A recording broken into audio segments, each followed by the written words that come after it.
Welcome to this edition of the Head to Head podcast. I'm your host, Cam McKinney, and this is episode number 113 of the podcast. And in this edition of the podcast, I'm talking about one of the most complicated and polarizing figures in the history of Major League Baseball and the New York Mets. I'm talking about Mets outfielder Yoenis Cespedes. As most people know, unless you've been living under a rock, Cespedes unceremoniously opted out of the baseball season in the middle of the Mets playing the Braves. He did not report to the game earlier that day, and then later, while the game was going on, the Mets found out that Cespedes had opted out of the season. So many people have opted out of the baseball season that nobody would have cared if he had done it earlier. But the fact that he did it without telling the team, it has now made Cespedes even more of a polarizing figure than he already was. I mean, there have been some pretty remarkable ups and downs of the career of Yoenis Cespedes. Let's look at the career. He's hit 165 home runs. He has a .273 career batting average. He's a two-time All-Star. He's won a Gold Glove, and he's won a Silver Slugger award. And oh, by the way, that's in only 8 Major League Baseball seasons. This guy came right out of the gate for the Oakland A's and was a premier player. Remember those A's teams? I love them. They had Josh Donaldson. They had traded for John Lester. They had Yoenis Cespedes. And then he had short stints with the Red Sox and the Tigers, and then he was traded to the New York Mets mid-season, and he was a hero for that half a season. This is the 2015 stats with the Mets. 16 homers and 61 RBIs in only 57 games, and led the team to within 1 game of winning a World Series title. This guy was exactly what the New York Mets needed at the time. This is around the time when they had just lost David Wright. They had Matt Harvey. They had Noah Syndergaard. They had Jacob deGrom in the wings. They had so much young pitching, but they needed a star position player, and David Wright wasn't there anymore. Jose Reyes wasn't there anymore. They needed a superstar player. You could make the argument that at the time they got Cespedes, they had the best baseball player in New York City, somebody no one even the Yankees had. And during that run, they also had Daniel Murphy come out of nowhere and finally live up to his potential. And then that offseason, of course, Daniel Murphy goes. But then that next season, Yoenis Cespedes gets even better. In 2016, he hits 31 home runs. And then the issues really start happening because Yoenis Cespedes opts out of a 3-year, $75 million deal. And the world is asking themselves, should the Mets give this guy the money? And at the time, I 100% wanted them to re-sign Cespedes. I thought he was their best player and was the way to go. I thought he was their primetime player of the future. This is the guy they needed. The history of the Mets needs a guy in the middle of the order like a Mike Piazza, like a Darryl Strawberry. And I thought Cespedes was next in line to be the next great Met. So Cespedes opts out and the Mets end up giving him a 4-year, $110 million deal, which at the time I thought he was worthy of. I mean, how many guys make that big of an impact during a trade? He was traded to them and he led them to the World Series. That's like when the Brewers traded for CC Sabathia. When you make those kind of trades and those guys have that much impact on your team, you can't let them go. And then the next year, he got even better. He had 31 home runs. I mean, this guy was an all-star. He was the best player on the Mets. They could not have let him go. I don't understand people who blame the Mets for giving this guy the money. He was their absolute best player. If he had walked out the door, so would the Mets' World Series chances. I think it's super easy in hindsight to look back at these big deals and say, this is so ridiculous. First off, the fact that this deal was only 4 years, I think is a pretty good indication of the Mets making a savvy move. They didn't give Cespedes a 6 or 7 or 8 year deal. They got him on a short-term deal. They gave him the money. But there's no way I would put this on the list of the worst contracts ever given, because this isn't one of those longer term deals. This isn't Barry Zito going to the San Francisco Giants and being a shell of himself. This was a guy who performed for the New York Mets, and then the Mets gave him a big deal, and it didn't work out due to injuries and other mishaps. There were no other options for the New York Mets. They needed that power hitter, and Cespedes was their only option, so they ended up paying him that much money. I don't look at that contract as a terrible contract. In hindsight, yes it is. But at the time, he was coming off of his best season and he was going to walk away for nothing. The Mets needed to give him that deal. And during the next 4 years is when all the ridiculousness started to happen. He started to have injuries. There started to have been concerns about whether or not he cares about baseball. There's talks of him playing golf while he's injured. It's not a good look, but the red flags were not there. This was a guy that the Mets traded for and immediately got them to within a game of the World Series. There was a time where the Mets had Matt Harvey, Yoenis Cespedes, Noah Syndergaard, Zach Wheeler, all this young pitching. They were destined to win the World Series, and Yoenis Cespedes looked like he was going to be that big bat that was going to get them there. They had all the young pitching. They needed the hitter, and Yoenis Cespedes was the right guy at the right time, and they got to within Game 7 of the World Series against the Kansas City Royals. But even after they lost that game, there were so many people who thought that this was going to be an historical run for the New York Mets. They should have had a long run of success with all that young pitching, and then they locked in Yoenis Cespedes. I mean, at some point, you've got to blame the organization for some things that went wrong. This is not all on Yoenis Cespedes. I really think that the one red flag of his career is the 4 teams in 9 years.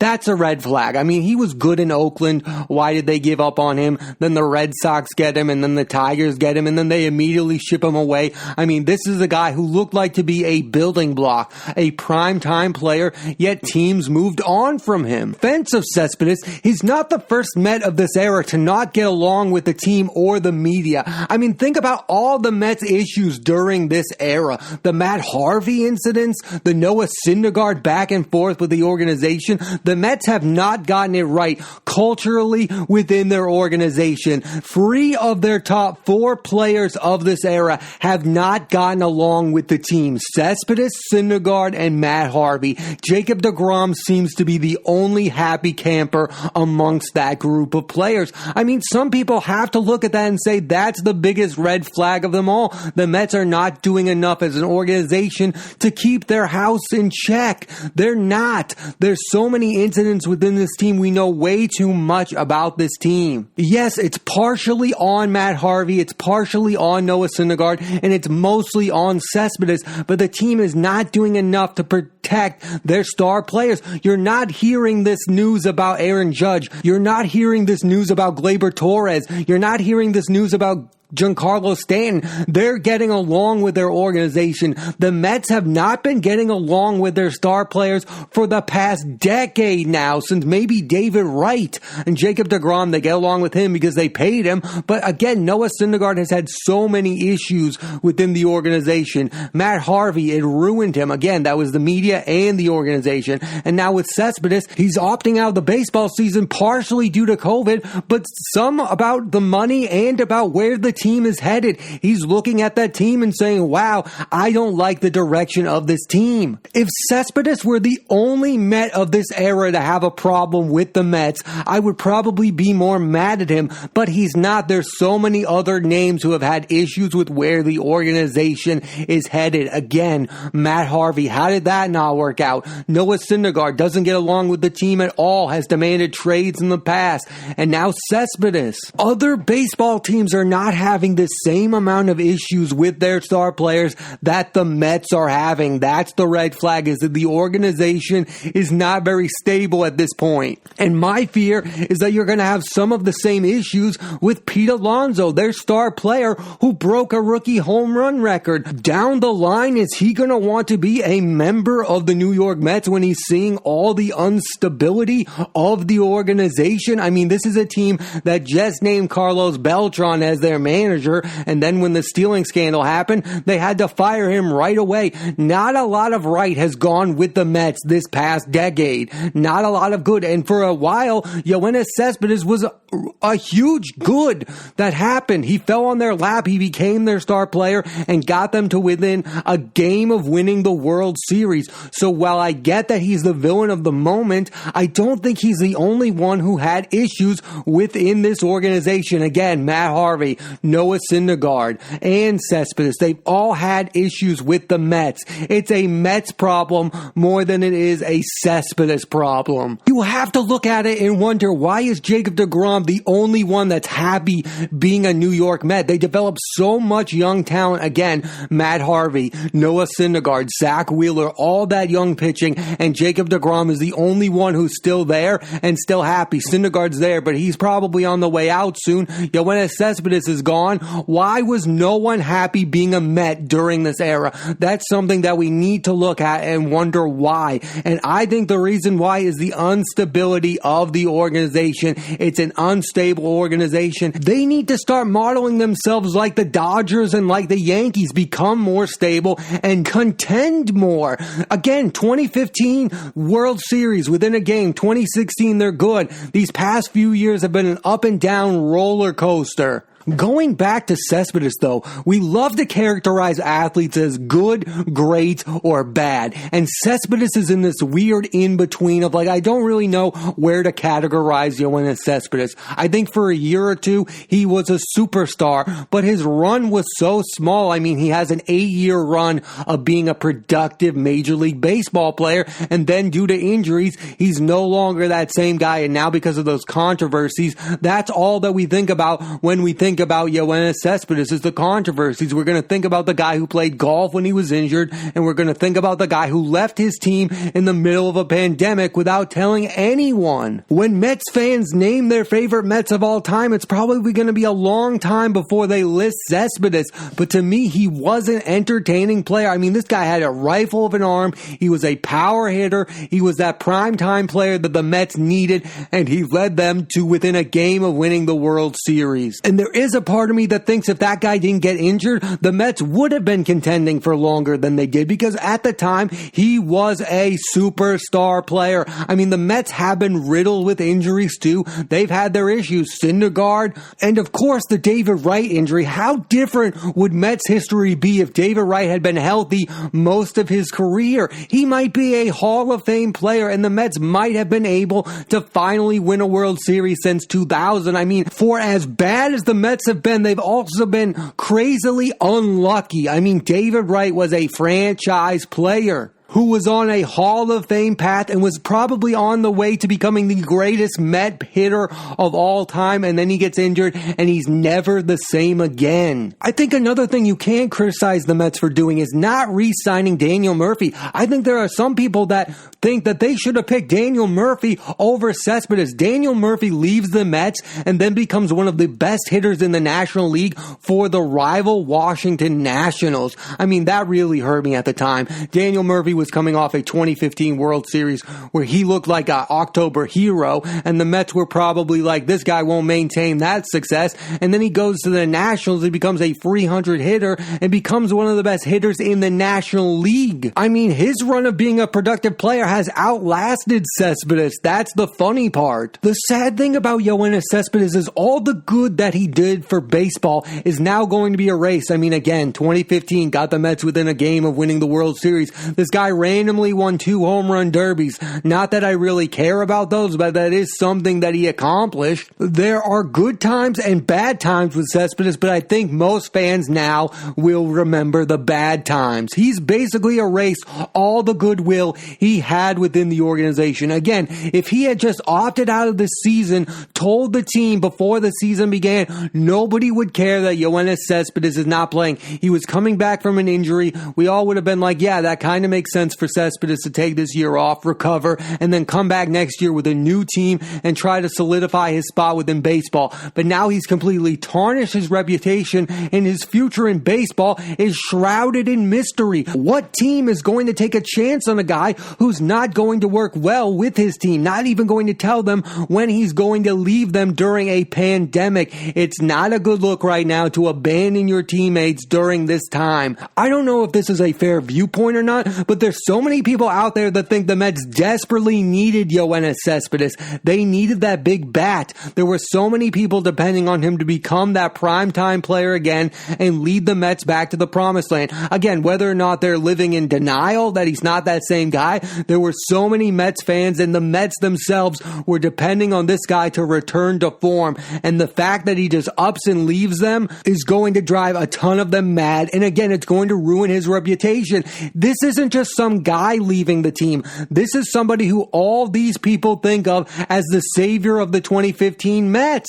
That's their guy. That's a guy who they know if he can get going, this team can be good because they have that history of him being a great player for the Mets. That's what they think his future was going to be. Again, I think some of those people are in denial. I don't think Cespedes is that same guy, but I think there's so many people that depended on and needed Yoenis Cespedes. As Mets fans, as the Mets, we looked at him and we thought, wow, if this guy can ever get it going again, the Mets will return to form. They looked at him as like a savior type, and now they look at him as evil because he abandoned their team at a time when they need him badly in that lineup. I mean, for so many people now that he's given up on the Mets season, there are probably a ton of fans that are now giving up on the Mets season. Pete Alonso has not gotten up to a good start. I mean, Jacob deGrom, they still have him, but I think there were so many people thought that this season would be different because now Yoenis Cespedes gets to be a DH. He doesn't have to play in the field. All he has to do is hit.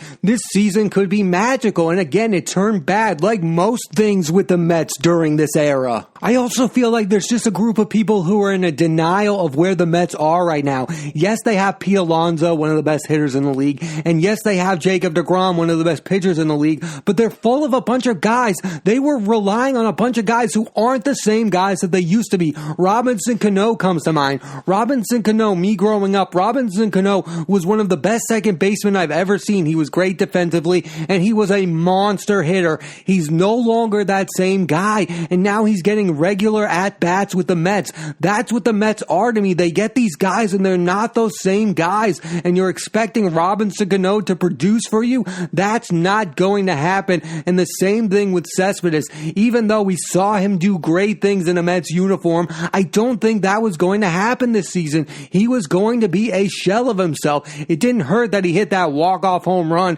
to begin the season, but he wasn't going to be able to do that all year long because the truth of the matter is he's not the same Yoenis Cespedes who led us within a game of winning the World Series in 2015. You were living in a dream world if you ever thought he was going to be half as good as he was during 2015 and 2016. I think the best you could have expected from Yoenis Cespedes was maybe 15 home runs in 60 games, and he could have been a decent hitter for you, but he wasn't going to be that superstar player that most people remember. And that's what I think angers people the most, is because they think they're losing that Yoenis Cespedes. You're not. You're losing a guy who was a shell of himself. I look back at 2015 very fondly because that guy just came out of nowhere and led the Mets to that World Series run. Like, he just became a better player than he ever was before, and then he brought it again in 2016. I mean, that year and a half, 2015 and all of 2016, was a magical run for me. I look at that time and I look at it fondly. The rest of it just did not work out. The 4-year contract didn't work out. And this is one of the worst endings to a star Mets career ever. I mean, this guy was their best player for a year and a half. He was their superstar player. And this ending is super sad. He didn't even tell the team he was opting out of the season. That's how he feels about the Mets. That's something that angers me so much, is that these current Mets players don't think great things about the Mets. Again, they've all had their issues. Harvey, Syndergaard, Cespedes. They don't think very highly of the Mets. The Mets need to go back to being an organization that people think highly of. Give them the common courtesy of saying, hey, I don't want to play this baseball season. Him not telling them says more to me about the Mets than it does about Cespedes. I'll say this though, if he had stayed, he would have never returned to that Yoenis Cespedes that we knew from 2015 and 2016. And people who thought that was going to happen, again, you're living in a dream world. You were never never going to get that Yoenis Cespedes back. That guy is gone. Maybe he could have hit 15 homers in 60 games, but that was the best outcome. He was never going to lead the Mets to the promised land again. Overall, when you look back at the career of Yoenis Cespedes, you'll say to yourselves, he's one of the most entertaining players ever. He was a must-watch at bat. He had a rifle of an arm. He was a fun guy to watch play the game of baseball, but he was a complicated figure who ended his career as a Met on a very bad note. I hope he gets a third act. I hope he comes back with another team, but now that seems more unlikely than ever. As quickly as Yoenis Cespedes rose to fame with the Mets, he left them even faster. Thanks for listening to this edition of the Head to Head Podcast. I'm Cam McKinney. There'll be a new episode of the podcast every Monday on Apple Podcasts and iTunes, so please rate, review, and subscribe.